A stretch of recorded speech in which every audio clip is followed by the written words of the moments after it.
Hey guys, it's me, it's Robin O'Neill. This is me reading stuff coming at you Thursday night, late night. Oh, it just turned midnight, so sorry about that. You know, I've been on a pretty much, not quite, but almost nocturnal schedule, and it's driving me crazy. I keep doing everything in my power to go to sleep at about this time, or I keep thinking throughout the day, all right, maybe at 11 I'll start winding down, reading in bed. It's not happening. I'm staying up until usually 4:30, anywhere from like 3:30 to 4:30 a.m. and getting up at, I don't even want to say because it's too upsetting to me. And I used to be able to do all sorts of things like that. I would stay up until that time and get up at 7:30 and get back to work. Now I'm also more responsible with, let's say, trying to be on top of my emails. Just tax stuff is coming up, quarterly tax things. Just other various things, even cleaning, regularly cleaning the sink in a deep way, regularly cleaning out my closet, regularly donating to Goodwill, regularly vacuuming, dusting. I've been making sure the kitchen is completely clean every night before I go to bed. So I'm practicing yoga again, I'm happy to announce. And so all of these things are good, but they're the healthy ways to live, but they don't, I'm going to just say it. I become a worse artist when I do these things. Sorry, you can think what you will, but because I'm better when I'm like working and completely immersed and not thinking about anything else, but you can't do that forever, and you can't do that and live a good life. So, as usual, I'm battling that whole demon, which is what's more important. And you know what? I think they're just going to kind of rise and fall. And right now I'm really needing to be pretty balanced. But I'm also like edging towards it's go time, working towards my next solo show. So I'm getting a little nervous. It's just every day I'm running on empty, and I'm doing things nonstop, and I feel like I've not accomplished anything. Part of that also, I have to say. Now, some of you follow me on Instagram, and a lot of you were very curious about what I was posting about on my stories concerning a certain crochet tutorial person on YouTube, because I was posting a lot of videos of this young woman, and I'm debating whether or not I want to call her out, her channel's name out. I'm going to play it by ear because I would like to reach out to her first, and I'm very obsessed with this YouTube channel. And I have always crocheted since I was a kid. My mom taught me, and I loved it. I did some crochet type sculptures in college. They were horrible. Actually, one was cool, and I wish I would have saved it. It was a giant lamp that was crocheted. It's hard to explain. It was humongous and crazy looking, but I got rid of that in one of my moves. But I've never done a traditional granny square Afghan. When I say that, if you don't know what that is, that's like what you think of when you think of an Afghan. Oh, I know. If you've ever seen the show Roseanne, that's an Afghan. That's a granny square Afghan on their, on their couch. So it's a whole long story. I had this Afghan my mom made, and then I thought I lost it, and I didn't lose it, and she's going to send it back to me. But that whole fear of me losing it got me thinking about this whole thing. And I decided, all right, this time you're going to do it right. Because I've made tons of blankets, but they were not done right. They were using all these different yarns, and I just kind of free-formed it. And this time I wanted it to work. I wanted to be able to wash it and have it not shrink in some areas and stay the same in other areas. So I looked up this pattern and I'm following it. I'm doing my own thing color-wise, but I'm trying to be good about following a pattern. And I had to look a certain something up, and I fell on this young woman's page, and she has quickly become my biggest obsession that I think I've ever had in my life, which is saying a lot, because that's all I do is add on a new obsession. Like I would say it's like every 3 to 4 weeks, there's something new that I'm kind of can't live without. But I've never quite felt, I don't know, this is not a romantic statement. I've never felt like this about anybody in my life. And I don't know what to do about it. Like, I almost recorded her an audio letter this week, just wanting to say, hey, this is what she's an expert on a lot of things. She learned to crochet because she loves the Monkees and she likes Mike Nesmith. And if you know the Monkees, you know he always wears this one kind of crocheted hat, like a ski cap type of thing. And she wanted to make one, so she learned to crochet. Then she's also obsessed with Liza Minnelli, like to an extreme degree. She's obsessed with the Beatles. She's obsessed with lip balm of all kinds. Like, there are over, I think, maybe 300 or 400 lip balm reviews by her. And anyway, you get to see her kind of grow up because she's been doing this for 10 years. And, you know, very small amount of viewership. And anyway, so that's my new obsession. And then I've been crocheting. But the sad part about that, speaking of time and how I'm running out of time and how I'm obsessed with time and how I'm stressed out and exhausted. Well, crocheting isn't exactly a break from my normal detailed work I do with my right hand. Crocheting's the same thing, basically.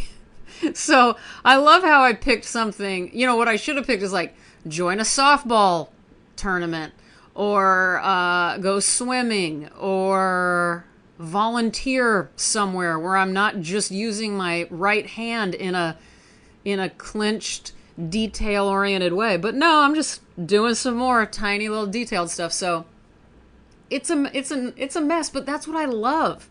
And this feels fun to have a hobby. I don't really do that. I get into modes of crocheting. You know, the last time I did this has been a long time ago, probably a decade ago. And I made a giant Afghan. But anyway, all right, I need to read to you guys. And today I'm going to be reading a very short thing from The Living Mountain by Nan Shepherd. This is the Canons book. I'll put a link in the description where you can find it. And I want to really thank my friend Tyler Bright Hilton. Check out his beautiful artwork. I've mentioned him on here before. He's from Toronto, and man, he's one of my favorite artists. And now that I've gotten to know him, really through the podcast at first, it's been a wonderful friendship. So he got me this book, and he was very right to do so. It's been a while, but it's weird that I haven't read from it yet. So I was just kind of thinking as I take walks almost every dusk hour, I was thinking about this book. Although this book, Nan Shepherd was a Scottish writer, and she was really a big nature. She was a hiker in the Scottish mountain, like I think the Highlands. Is that what they're called? Scottish listeners. I've been, one of my favorite places on earth is Scotland, actually. What was my favorite place? Near Oban. Oh man, what was it called? It was the most beautiful, Glencoe. I would like to die in Glencoe. I'd like to have a tiny little house in Glencoe. Well, anyway, so yeah, Nan Shepherd she wrote novels, but this was a nonfiction work about her walking through I think it's called the Cairngorm Mountains. I'm probably pronouncing that wrong, but in the 1940s. So I'll just read you this one paragraph that I had underlined. At first I had thought that this lightness of body was a universal reaction to rarer air. It surprised me to discover that some people suffered malaise at altitudes that released me, but were happy in low valleys where I felt extinguished. Then I began to see that our devotions have more to do with our physiological peculiarities than we admit. I am a mountain lover because my body is at its best in the rarer air of the heights and communicates its elation to the mind. The obverse of this would seem to be exemplified in the extreme of fatigue I suffered while walking some 2 miles underground in the Ardennes cavern. This was plainly no case of a weary mind communicating its fatigue to the body, since I was enthralled by the strangeness and beauty of these underground cavities. Add to this eyes, the normal focus of which is for distance, and my delight in the expanse of space opened up from the mountaintops becomes also a perfect physiological adjustment. The short-sighted cannot love mountains as the long-sighted do. The sustained rhythm of movement in a long climb has also its part in inducing the sense of physical well-being, and this cannot be captured by any mechanical mode of ascent. So that's the end of what I'm going to be reading you tonight, and I'm sorry I went over 10 minutes again, but the thing here, this line, then I began to see that our devotions have more to do with our physiological peculiarities than we admit. I have that starred and I wrote TV next to it because I talk about this often. This has nothing to do with any physical activity, but when I talk to students at universities, when I do lectures and stuff, and I go to their studios, and anyone who expresses sort of dismay at, I don't know, I don't want to do this. I mean, I want to make art, but I'm not happy doing it this way or whatever. There's a lot of iffiness going on, in a lot of people. And usually I'll find a way to say, try to get to the bottom of what makes you tick and make your work in that way. If you're social, you got to make work that's somehow involving people. For me, I have to completely tune out the world and listen to strangers, either actors or like my new YouTube obsession, talk. This is just how I am. That is what makes me make the work I make. It's a direct reasoning for it. If I, for whatever reason, I don't know if I'm describing this right, but I remember being in graduate school in Chicago and realizing that when I stepped away from the studios and into my apartment, working on a table with a view out my window and the TV on, usually with Cops and Gilmore Girls on nonstop, that's when I birthed my earliest drawings that became this whole series that became my work. And it just occurred to me like, oh, you got to be content and you've got to be in your element. And physiologically speaking, I'm in my element when I'm in a comfort zone. I just am. I want to be wearing my comfortable clothes. I don't want anyone looking at me. I don't want to have to talk to anyone. I want to have water and coffee and food easily accessible, and I want a cat near me. And I've had that ever since those days in Chicago. So anyway, that's my stuff about that. I also could talk endlessly about this book. I really loved this book. Thank you, Tyler, again. I could talk endlessly about what it means to walk and just not necessarily be in nature, but for me being outdoors, since I am a devoted walker, the intimacy with which I know my neighborhood at this point is kind of nuts. Like there's this one office building I walk by every night, and I have noticed this one desk, the person's already gone by the time I'm walking by it, but there's one desk that I see. For some reason, I've noticed like every Tuesday and Thursday, there's a long stem rose on this person's desk, but not on any other day. And it's a quiet, nobody's in there. I don't understand it, but I know that's happening on Tuesdays and Thursdays. There's a whole lot of other things I could tell you like that, but I love walking and I love life. Just kidding. Do I? I do in moments, man, I really love life. But for the most part, I'm just going, what the hell is going on? I'm always finding every day I laugh. I've always told people that. No matter how dark I get, I laugh at stuff all day long. And not in a sarcastic way. I genuinely find a lot of things funny.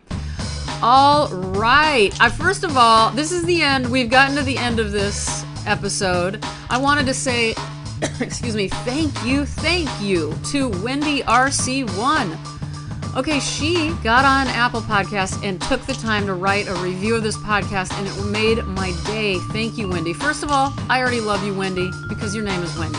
which is my favorite name in the world because my mom's name is Wendy. And did you know that your name, Wendy, didn't exist until Peter Pan was written? I love that fact about your name. That was a made-up name, and it's a beautiful name. I also want to remind you, everybody, in LA, this Sunday, September 2nd at 3 p.m., I will be giving a reading of my own writing at Pop Hop Bookstore. I also, by the way, it appears I will have copies of my book, Robin O'Neill, 20 Years of Drawings, available for purchase, which has not happened yet in LA, so that's kind of exciting. And as always, you can check me out on Instagram and Twitter at ROBYN_ONEIL. I want you guys to take it easy, be strong, be gentle with yourselves, drink a lot of water, go pet whatever your favorite animal is, read a book for an hour alone this weekend. Just get your phone out of your face. Read without looking anything up on your phone. Okay? Deal? All right, I'm going to do it too. I'm talking to myself here. All right, I love you guys. Thank you for listening, and thank you again, Wendy. Thank you to anybody else who is going to be writing a review, and thank you for listening. Bye-bye.